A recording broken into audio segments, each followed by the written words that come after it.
तो मैं बता रहा था, मिट्टी की झोपड़ी जिसमें लेपन भी नहीं हुआ था, उस मां को हम लेकर पहुंचे, खटिया पर सुलाया। उसकी सेवा के दौरान भी मुझे उसके मुस्कुराते हुए चेहरे में भगवती के दर्शन हुए। उसके पूर्व में बहुत मंदिरों में सेवा में लगा रहता था, लेकिन मुझे उसके बाद लगा कि नहीं, ये जीवंत प्रतिमाएं हैं, इसमें भगवान के दर्शन होते। फिर यत्र तत्र सड़क पर, अस्पताल, बस, रेलवे स्टेशनों पर से ऐसे दुखियों को, पीड़ितों को लाने लगा। तमाम आर्थिक, सामाजिक परेशानियां, आलोचनाओं के मध्य काम को खड़ा करना बहुत बड़ी चुनौती थी। हमारी पत्नी भी हमारे कार्य से प्रसन्न नहीं थी, उसको अपना जीवन असुरक्षित लगता था। पुत्र का जन्म हुआ, बाद में पुत्री का जन्म हुआ, मोनिका, जो अभी सबसे बड़ी बेटी है मेरी। आश्रम की स्थापना के बाद हम कई प्रकार के संघर्षों को झेल रहे थे। व्यापार व्यवसाय बंद हो जाना, आश्रम की नित्य व्यवस्था करना, घर परिवार से असंतुष्टि होना, तमाम आलोचनाएं उससे घिरा होना, खूब परेशानियां थी। उसी बीच परमात्मा ने एक बहुत बड़ी परीक्षा ली। मेरा इकलौता ज्येष्ठ पुत्र अंकित 13 दिसंबर 91 को इस दुनिया से कूच कर गया, महाप्रयाण हो गया उसका। उसके बाद निश्चित रूप से एक खूब सारा समस्याओं का भंडार भरपूर हो गया। अंकित की मृत्यु के बाद घर में, परिवार में मेरे प्रति अच्छे भाव नहीं थे, क्योंकि मैंने उसके लिए एक पिता की भूमिका का सही निर्वाह नहीं किया। कहीं न कहीं लोगों ने मुझे ही दोषी माना,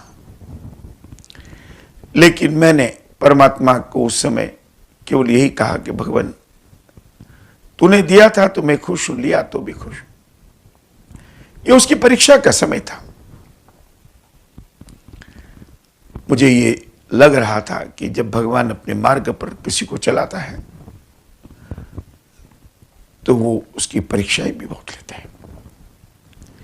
उसकी मृत्यु के कुछ दिन बाद बिछड़ोद ग्राम में एक हमारा बड़ा नेत्र शिविर था। कैलाश चंद्र बोहरा जैन उसके संयोजक थे। वे बेटे की मृत्यु के बाद घर में आए थे बैठने के लिए। उन्होंने बोला, सुधीर भाई, बेटा नहीं रहा, हम शिविर को आगे करेंगे। नहीं, वो सेवा को दे के गया है कि सेवा को रोकना मत। ये उसकी महाप्रयाण यात्रा की मृत्यु के पूर्व निश्चित हो चुका था, इसलिए हम इसको निरस्त नहीं करेंगे। मैं वहां रहा, गांव में शिविर को पूर्ण किया। बाद में 92 में इकलौती बहन की हत्या हो गई। पति के द्वारा क्रूरतम हत्या थी। फिर मन विचलित होना था, लेकिन फिर भी भगवान ने बड़ी शक्ति दी। फिर पिता चले गए 93 में। एक के बाद एक 3 घटनाएं इस प्रकार की हुई कि जो जीवन का प्रवाह को बदल सकती थी, लेकिन परमात्मा की इच्छा और कुछ थी। सेवा का ये कार्य निरंतर चलता रहा। इसी बीच मेरी पत्नी ने भी बहुत मदद की आर्थिक रूप से।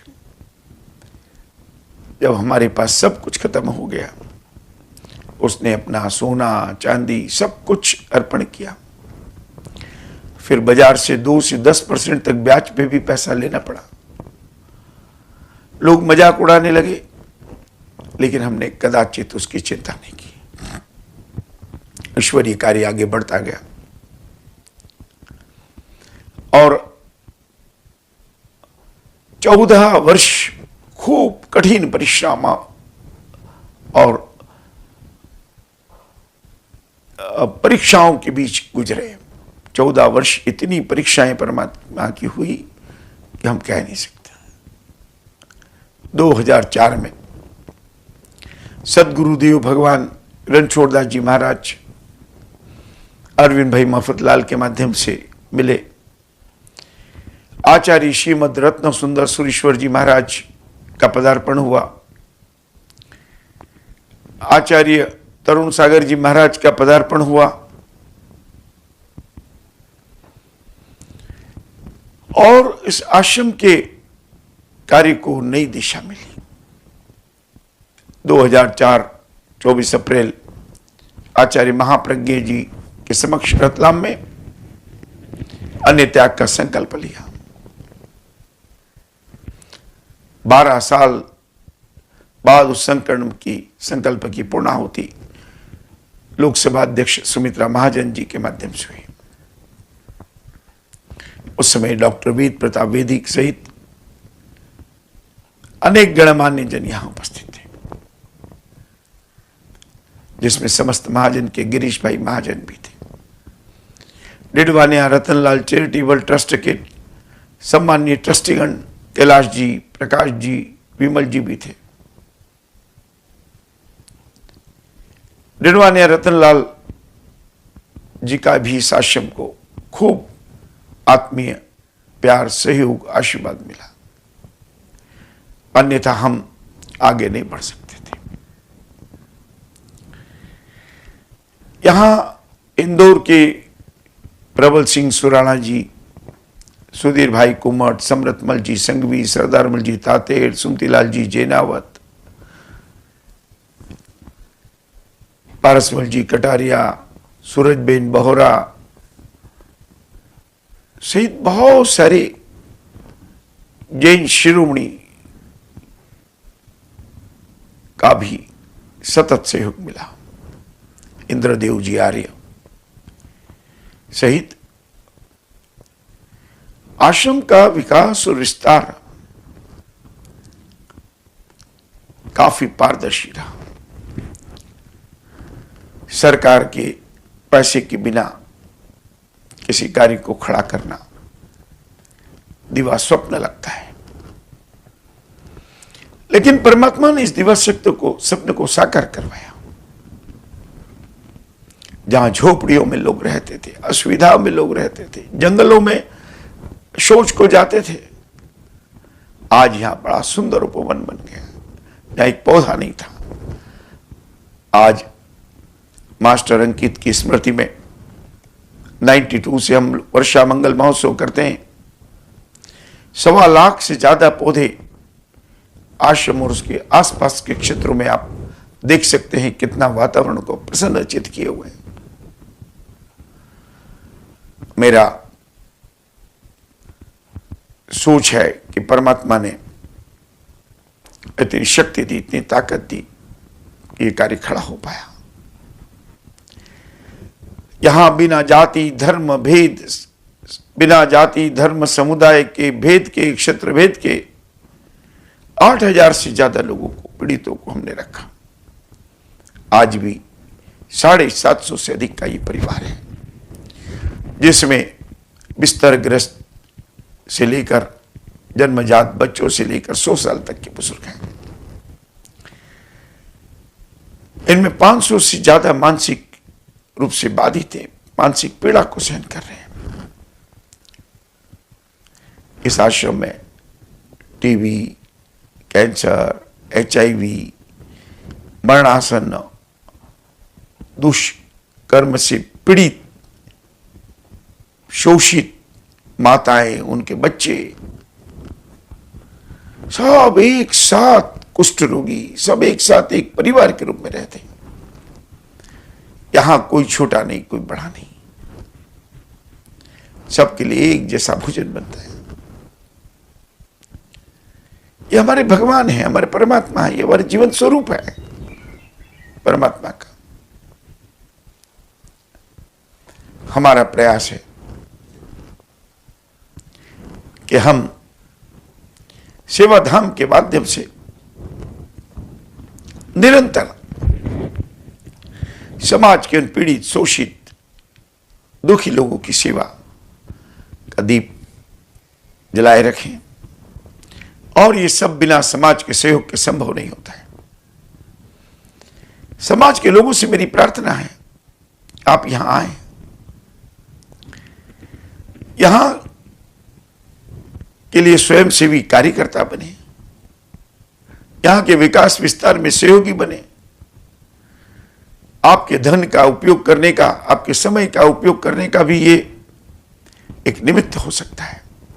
इस पूरे कार्य में गौरव शर्मा जी और उनके मित्र शोभित गोयल ने मेरा साक्षात्कार यहां लिया। मैं उनके प्रति धन्यवाद प्रकट करता हूं कि वे समाज के ऐसे कार्यों को आप तक पहुंचाने में अहम भूमिका का निर्वाह कर रहे हैं। सेवाधाम का कार्य इसी प्रकार आगे बढ़ा है,